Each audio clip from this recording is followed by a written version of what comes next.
샬롬 류선생의 구속사 천국열차 유도수 목사님의 신구약 성경 파노라마를 낭독하는 시간입니다. 지금은 누가복음 파노라마 18장의 두 번째 시간입니다. 넷째 단원 18절에서 30절 하나님은 하실 수 있다. 어떤 관원이므로 가로되 선한 선생이여 내가 무엇을 하여야 영생을 얻으리이까. 18절 부자이면서 관원인 젊은이가 영생 문제를 가지고 주님을 찾아왔습니다. 내가 무엇을 하여야 영생을 얻으리이까. 너가 계명을 안 하니 간음하지 말라, 살인하지 말라, 도둑질하지 말라, 거짓 증거하지 말라, 너의 부모를 공경하라 하였느니라고 말씀하십니다. 이 젊은이는 이것은 내가 어려서부터 다 지켰나이다 라고 대답합니다. 20절에서 21절 본 단어는 구속사의 관점으로 바라볼 때 결코 단순한 주제가 아닙니다. 젊은 관원의 말대로 다 지켰다면 그는 율법의 의로는 흠이 없는 자요, 그도 자기를 의롭다고 믿고 있는 자입니다. 9절 그러면서 왜 주님을 찾아왔느냐는 것입니다. 자기의 공로를 자랑하기 위해서 왔단 말인가요? 그는 하나님이여 불쌍히 여겨 주소서 나는 죄인이로소이다 하고 가슴을 칠 이유도 없는 자입니다. 그는 자기 행위로 의롭다고 여기고 있기 때문에 하나님의 긍휼로 의롭다 하심을 받고 집에 내려갈 14절 필요를 모르는 자이며 그러므로 대속주가 필요치도 않은 자인 것입니다.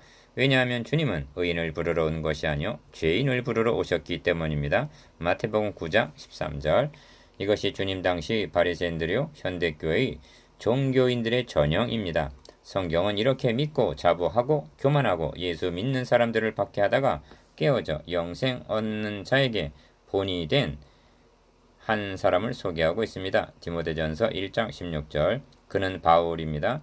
율법의 의로는 흠이 없느라고 자부하던 바울이 어떻게 해서 회개하게 되었는가요? 여러분은 어떻게 해서 자신이 죄인임을 깨닫게 되었습니까? 바울은 이렇게 말씀합니다. 곧 율법이 탐내지 말라 하지 아니하였다면 내가 탐심을 알지 못하였으리라. 로마서 7장 7절 탐내지 말라. 주님은 어찌하여 영생의 방도를 묻는 관원에게 계명을 지키라고 말씀하시는 것일까요? 율법으로는 죄를 깨달음이니라 하신 대로 죄인임을 깨닫게 하시기 위해서였던 것입니다. 그런데 부자 청년은 이것은 내가 어려서부터 다 지켰나이다 라고 말하는 것입니다. 자, 그렇다면 바울을 깨뜨릴 때 사용되었던 탐내지 말라는 계명을 이 관원은 지킨 것일까요? 도대체 이것이 10계명 중 몇 번째 계명인지 알고 있습니까? 마지막 계명입니다. 너희 이웃의 집이나 아내나 남종이나 여종이나 이웃의 소유를 탐내지 말라고 하십니다. 바울은 10계명이 아래로 내려갈수록 쉬운 계명이고 그러므로 살인, 간음, 도둑질하지 않았다면 보다 쉬운 것은 대수롭지 않게 여겼을 것입니다. 그러했던 바울에게 어느 날 해보다 더 밝은 빛이 비추자 탐내지 말라는 마지막 계명의 의미가 새롭게 조명되었던 것입니다. 탐내지 말라, 탐심. 하나님이 바라시는 계명이란 궁극적으로 마음의 문제임을 깨달았던 것입니다. 그렇습니다. 율법의 대명사라 할 수 있는 모세도 너희는 마음의 할례를 행하라고 신명기 10장 16절 말씀했던 것입니다. 살인하지 않았노라 자부하던 자신이 얼마나 이웃을 미워했으며 간음하지 않았노라 자부하던 자신이 얼마나 마음으로 음욕을 품었던가. 바울은 전의 법을 깨닫지 못할 때에는 내가 살았더니 계명이 이름에 죄는 살아나고 나는 죽었도다 라고 로마서 7장 9절 말하며 항복하고 말았던 것입니다. 훗날 바울은 이렇게 고백합니다. 미쁘다 모든 사람이 받을 만한 이 말이여 그리스도 예수께서 죄인을 구원하시려고 세상에 임하셨도다 하였도다. 죄인 중에 내가 괴수니라. 디모데전서 1장 15절 모든 사람이 받을 만한 이 말이여 라고 합니다. 그렇습니다. 이 말씀은 부자 청년도 받아야 할 말씀이요 이를 상고하고 있는 우리들도 받아야 할 말씀이요 모든 사람이 받아야 할 미쁘신 말씀인 것입니다. 부자 청년은 다 지키지 못했습니다.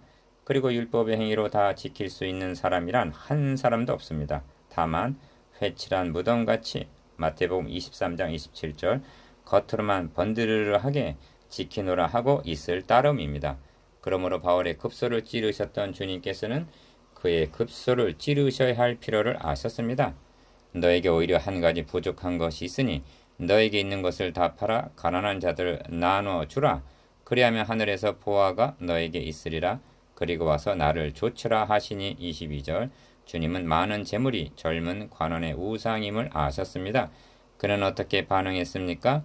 그 사람이 큰 부자인 고로 이 말씀을 듣고 심히 근심하더라고 말씀합니다. 22절에서 23절. 주님은 그가 이 명령을 지킬 수 없음을 아셨을 것입니다. 급소를 찌르는 주님. 주님은 근심하게 하기로 작정이라도 하신 듯합니다. 돌아가는 부자 청년의 뒤에다 대고 재산이 있는 자는 하나님의 나라에 들어가기가 어떻게 어려운지 약대가 바늘기로 들어가는 것이 부자가 하나님의 나라에 들어가는 것보다 쉬우니라고 말씀하십니다. 24절에서 25절. 오해하지 마십시오. 부자 청년이 재물을 다 팔아 가난한 자들에게 나누어 줬다고 해서 구원이 가능한 것은 아닙니다. 주님께서 이렇게 말씀하신 것은 어려서부터 다 지켰나이다 한 청년에게 구원이 자신의 행위로는 불가능한 것이라는 점과 그의 부족과 온전치 못함을 깨우치기 위해서였던 것입니다. 말하자면 청년의 급소를 찌르신 것입니다. 그것이 청중들의 반응에 나타납니다. 말씀을 듣는 자들이 가로되 그런즉 누가 구원을 얻을 수 있나이까 하고 26절 절망적인 말을 했던 것입니다. 주님은 대답하십니다. 무릇 사람이 할 수 없는 것을 하나님은 하실 수 있느니라. 27절. 여기에 본문에 핵이 있습니다. 성경을 교훈적으로만 보려하지 마십시오. 부자라서 16장 19절 구원 얻지 못하는 것이 아닙니다. 재물을 가난한 자에게 다 나눠준다고 해서 구원을 얻을 수 있는 것도 아닙니다. 나사로가 거지였기 때문에 구원 얻은 것도 아닙니다. 가슴을 치며 통곡하는 것으로 의롭다함을 얻은 것이 가능한 것도 아닙니다. 어린 아이이기 때문에 하나님의 나라에 들어갈 수 있는 것도 아닙니다. 그리고 주님은 부자, 관원만이 할 수 없다고 말씀하고 계시지 않습니다. 무릇 사람이 할 수 없는 것이라고 말씀합니다. 누구든지 할 수 없는 것이 구원입니다. 하나님만이 하실 수 있는 것이 구원입니다. 하나님이시라도 예수 그리스도의 대속의 죽음을 통해서만 가능한 것입니다. 그래서 주님은 죽으시기 위하여 예루살렘으로 올라가시는 것입니다. 성경은 말씀합니다. 율법이 육신으로 말미암아 연약하여 할 수 없는 것이 있다는 것입니다. 로마서 8장 3절 상반절. 먼저 율법이 할 수 있는 일은 무엇일까요? 정죄하는 일입니다. 죽이는 일입니다. 그렇다면 율법이 할 수 없는 것이 무엇일까요? 죄인을 의롭다고 여겨주는 일을 할 수 없습니다. 살리는 일을 못합니다. 그것을 하나님은 하시나니라고 합니다. 로마서 8장 3절 중반절. 주님께서 하나님은 하실 수 있느니라고 하신 말씀을 로마서에서도 듣게 됩니다. 하나님은 죄인을 의롭다고 여겨주실 수가 있다는 것입니다. 그리하여 그 죄인을 구원하실 수가 있다는 것입니다. 어떻게 그렇게 하실 수가 있었는가요? 그 죄를 인하여 자기 아들을 죄 있는 육신의 모양으로 보내요. 육신의 죄를 정하사. 로마서 8장 3절. 죄를 정하사를 붙여서 말해 보십시오. 정죄입니다. 우리의 죄를 자기 아들에게 대신 정죄하고 해 주셨다고 말씀합니다. 아셨습니까? 하나님은 하시나니. 하나님은 자기 아들을 정죄하지 않으시고도 용서해 주시고 의롭다고 여겨 주실 수가 있는 분입니다. 그러나 만일 그렇게 하신다면 하나님의 거룩하심과 의로우심이 손상을 입게 되므로 하나님의 공의가 이를 용납지 않았던 것입니다. 그리하여 하나님의 뜻을 이루어 드리기 위해서 주님은 예루살렘으로 올라가시는 것입니다. 이것이 주님께서 무릇 사람이 할 수 없는 그것을 하나님은 하실 수 있느니라고 27절 말씀하신 것에 함축된 의미입니다. 이에 대한 감격적인 노래가 시편에도 있습니다. 자기의 재물을 의지하고 풍부함으로 자긍하는 자는 아무도 결코 그 형제를 구속하지 못하며 저를 위하여 하나님께 속전을 바치지도 못할 것은 저희 생명의 구속이 너무 귀하며 영영이 못할 것임이라. 저로 영존하여 썩음을 보지 않게 못하리니. 시편 49편 6절에서 9절. 못한다는 말이 매 절마다 나옵니다. 재물을 가지고는 구속하지 못하며 속전을 바치지도 못하고 썩음을 보지 않게 못하며 영영이 못할 것임이라 합니다.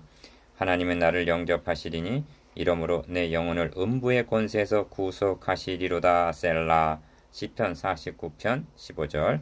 그러나 하나님은 하시리로다 라고 했듯이 15절 하반절 하실 수가 있다는 것입니다. 나를 영접하시고 음부의 권세에서 구속하시리로다 합니다. 어떻게 말입니까? 자기 아들에게 대신 정죄하고서 해주신 것입니다. 아들로 하여금 속전을 치르게 하고 해주셨습니다. 그러므로 주님은 보라 우리가 예루살렘으로 올라가노니 선지자들로 기록된 모든 것이 인자에게 응하리라고 31절 말씀하셨던 것입니다. 선지자들로 기록된 예언의 핵심이 무엇입니까? 몇 절만 인용코자 합니다. 그가 찔림은 우리의 허물을 인하며 그가 상함은 우리의 죄악을 인함이라. 그가 징계를 받음으로 우리가 평화를 누리고 그가 채찍에 맞음으로 우리가 나음을 입었도다. 우리는 다 양 같아서 그릇 행하여 각기 제 길로 갔거늘 여호와께서는 우리 무리의 죄악을 그에게 담당시키셨도다. 여호와께서 그로 상함을 받게 하시기를 원하사 질고를 당케 하셨은즉 그 영혼을 속건제물로 드리게 이르면 그가 그 시를 보게 되며 그 날은 길 것이요 또 그의 손으로 여호와의 뜻을 성취하리로다. 가라사대 그가 자기 영혼에 수고한 것을 보고 만족히 여길 것이라. 나의 의로운 종이 자기 지식으로 많은 사람을 의롭게 하며 그들의 죄악을 친히 담당하리라. 이사야 53장 중에서 다섯째 단원 31절에서 43절 다윗의 자손이요. 예수께서 12제자를 데리시고 이르시되 보라 우리가 예루살렘으로 올라가노니 선지자들로 기록된 모든 것이 인자에게 응하리라. 31절 주님께서는 이제 여리고에 가까이 오셨습니다. 여리고는 베레와 전도의 마지막 지점입니다. 다음 장에서 드디어 예루살렘에 입성하시는 것을 대하게 될 것입니다. 주님은 제자들에게 마지막으로 순환을 예고하십니다. 보라 우리가 예루살렘으로 올라가노니 선지자들로 기록된 모든 것이 인자에게 응하리라. 인자가 이방인들에게 넘기워 희롱을 받고 능욕을 받고 침뱉음을 받겠으며 저희는 채찍질하고 죽일 것이니 저는 3일 만에 살아나리라. 31절에서 33절 말씀 중에서 중요한 요점은 선지자들로 기록된 모든 것이 인자에게 응하리라는 말씀입니다. 31절 하반절 주님이 당하실 고난은 임기응변으로 되어진 일이나 능력이 모자라서 당하시는 것이 절대로 아닙니다. 선지자들을 통해서 미리 예언하셨던 것이 성취였던 것입니다.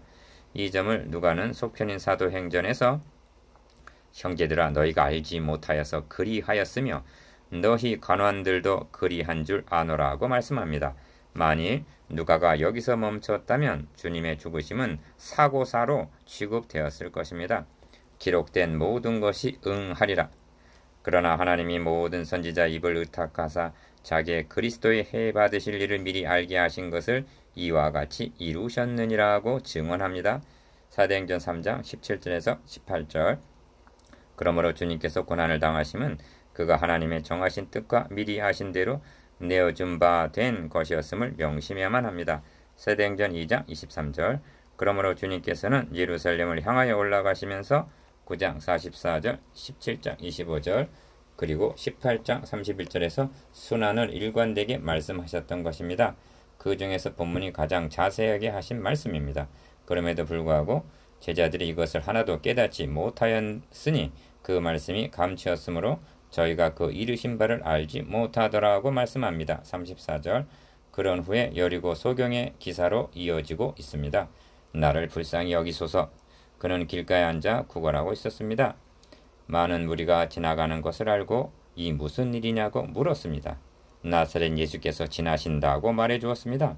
이 말을 듣자마자 기다렸다는 듯이 그는 다윗의 자손 예수여 나를 불쌍히 여기소서 하고 외쳤습니다.